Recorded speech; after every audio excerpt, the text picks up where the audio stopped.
back and move your head left or right as you make the noise. Step 6. Not impressed? Well, you can always purchase a sound recorder.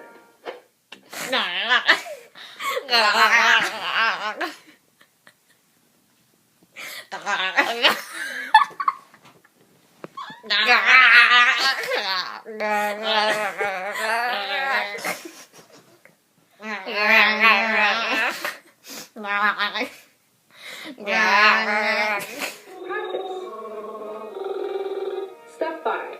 Tilt your head back and move your head left or right as you make the noise.